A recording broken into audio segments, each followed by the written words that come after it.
Энэ удаагийн хичээлээр хэдүүлээ трендийг хөгжүүлж болохгүй хэд хэдэн дүрмүүдийн талаар танилцъя. За ер нь бол трендэд маш олон дүрмүүд байдаг. За эхний дүрм бол трендийг тодорхойлох дүрм байгаа. Трендийг тодорхойлоход бол зөвхөн трендийг эсвийн бүтцээр тодорхойлно. Интернал бүтцээр тодорхойлж болохгүй. Интернал бүтцээр тодорхойлогдож буй тэр зүйл маань өөрөө юу юм? Интернал бүтцийн ер нь хаа лоуд нь өөрөө ямар зүйлийг илэрхийлж байгаа юм бол интернал бүтц бол үндсэн трендийнхаа өөрийнх нь recent болон impulse хөдөлгөөнийг бүрдүүлэхэд шаардлагатай байдаг жижиг бүтц байгаа. Тэгэхээс биш интернал бүтц өөрөө тренд гэж тодорхойлогддоггүй байгаа шүү. За тэгэхээр трендийг зөвхөн эсвийн бүтцээр тодорхойлно гэж. За нэгдүгээр дүрм. Хоёрдугаар дүрмийн хувьд гэх юм бол трендийг тодорхойлох үйл явц дээр трендийн өөрийнх нь эсвийн хай болон эсвийн лоу 100% бүрдлэе гэдэг үйл явцыг зөвхөн пик болон троур нь мэдэж болохгүй. Энэ нь юу гэсэн үг гэхээр эсвийн хай болон эсвийн лоуд нь өөрсдөө үүсэхдээ 5 кандалыг бүрдүүлдэг гэсэн нэг дүрм байгаа шүү дээ, тийм ээ. За тэр дүрм бол чухал. Гэхдээ за яг тэр дүрмийг эхлээд ярьчих. Ап болон даун трендүүдийн хөдөлгөөн дээр эсвийн бүтцийг тодорхойлох үйл явц дээр эсвийн хай болон эсвийн лоу гэдэг зүйлийг 5 кандалын дүрмээр тодорхойлж байгаа. Энийг бид нар тренд гэдэг хичээлээр үзсэн.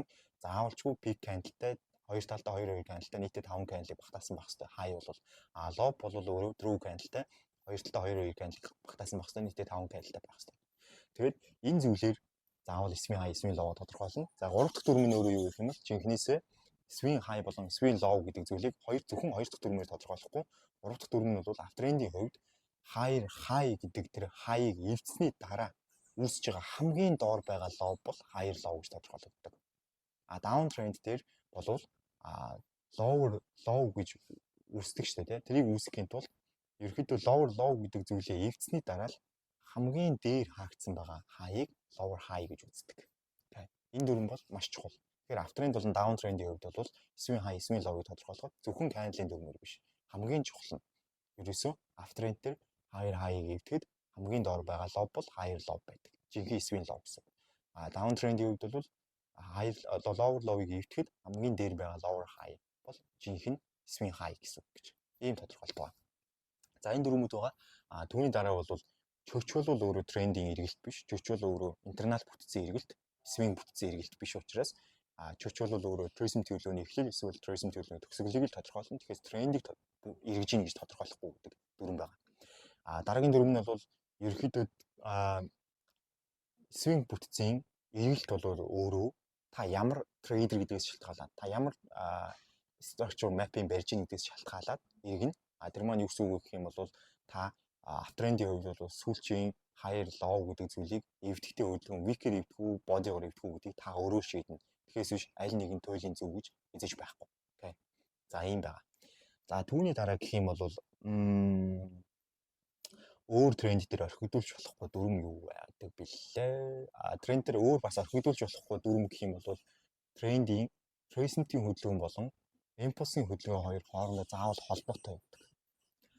Recent-ийн хөдөлгөөн хийгдээд дараа нь impulse-ийн хөдөлгөөн явах гэж оролдоод өмнө аптрend дээр ихэд өмнө оройгоо эвдэж хатаагүйгээр буцаад ирж байгаа тохиолдолд тэр явсан хөдөлгөөнийг impulse гэж хийж тооцдоггүй.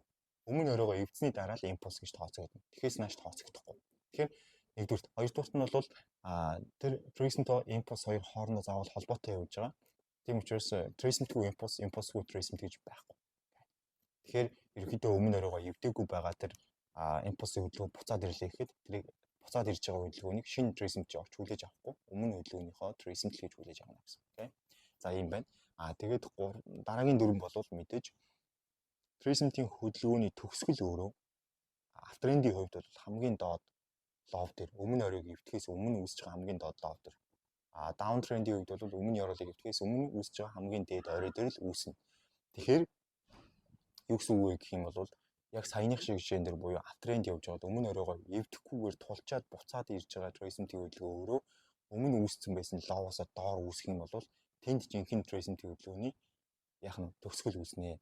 Down trend-ийн хувьд өмнө байгаа яроолоо эвдэхгүйгээр тулчаад буцаад ирж байгаа recent-ийн хөдөлгөөн өмнө үүссэн байсан failдсэн recent-ийн хөдөлгөөнийхөө оройноос дээр ирсэн тохиолдолд тэнд жинхэнэ recent-ийн хөдөлгөөний төгсгөл үүснэ гэж ойлгож байна гэсэн. За түүний дараагийн дүрм бол юу байх вэ гэхээр хэрвээ яг саяны шиг жишээн дээр аптрендийн хувьд өмнө оройгоо эвдэж чадахгүйгээр ирсэн хөдөлгөөн өөрөө өмнө үүссэн байгаа failдсэн байгаа recent-ийн хөдөлгөөний төгсгөлөөс доор очиж чадахгүй дээр дуусах юм бол тэнд ерөөсөө трейсментийн төгсгөл үүснэ гэж хүлээж хэрэггүй. Тэнд угаасаа трейсмент төгсөхгүй. Тэрийг зүгээр ерөөсөө өмнө өрөөгөө эвдхийг нь хүлээх хэрэгтэй. Тэрнээс нааш арилжаанд тэнд ерөөсөө орж болохгүй. За даун трендтер ч адилхан. За ийм жижиг трендing дүрмүүд байгаа шүү. Энэ дүрмүүдийг бити орхигдуулаарай. Тэгээд трендing дүрм гэдэг бол мэдээж маркетинг бүтцийн дүрм гэсэн үг. Маркетинг бүтцийн дүрмээ бити орхигдуулаарай. Орхигдуулах юм бол угаасаа мэдээж ойлгомжтой маркетинг ойлгохгүй. Окей. За ийм байл болоосаа.